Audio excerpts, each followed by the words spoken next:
我是乐上西奥利。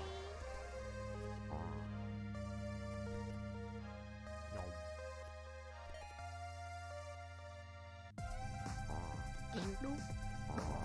Đúng rồi, bật đấy. Bật được.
As conceived in 1632 by Portuguese printing press operator André Felipe, boxing was a gentleman's game in which two men would square off and regale each other with stories monotonous for days on end, until one of them fell to the ground from boredom or exhaustion.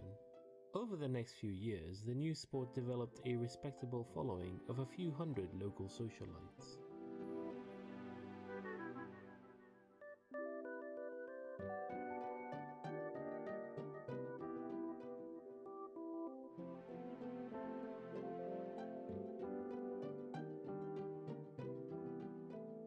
It was Felipe's son, André Felipe, who developed what he called the punching strategy in 1637 after seeing a schoolboy strike another in anger, causing him to fall down. When André Felipe challenged the then champion, British expatriate Sleepless Bill Bishop, to a match, Bishop was the odds-on favourite. You can imagine his surprise when, while he was describing what he had had for breakfast that morning, André walked up and thumped him in the neck, sending him down for the count in the parlance of our time. While it was universally agreed that the boy had violated the spirit of the game, officials were unable to find any actual rule that punching violated, and were forced to let the victory stand. This upset caused an uproar in the boxing community large enough to spill over into local newspapers, which drew the interest of many outsiders to come see what all the fuss was about. The newcomers were enthralled to engage in these borderline barbaric displays of human strength and skill, and the rest is history. After a few spoiled sport school moms single-minded about safety added the padded gloves. Today's boxing enthusiasts fantasize about a newcomer that would rock the ring the way Felipe did. Calcification of the modern rule set has essentially locked the punching strategy into place, but it's easy to get caught up in the fantasy. Young scholars with big dreams often enter the ring with their crazy new trick, usually a variant of hypnosis, and though they've achieved the occasional victory, none of the gimmicks have been robust enough to make it to the big time. The real wonder, though, is that André Felipe's original vision of boxing is still around. Gentlemen's boxing clubs can be found in cities all over the world. You can visit one most any day of the week and see two erudite gentlemen exchanging pleasantries in the ring. Most people only come to watch a few hours of a match and then leave, but every once in a while you'll find amongst your elders a stout fellow, a die-hard fan, who perhaps witnessed that historic battle between Felipe and Bishop, who for love of the sport must stay to witness the last glorious seconds of wakefulness slip away, only to return to fight again another day.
Here's your bug coffee, Mr. President. Heavy on the cream. Yay, day.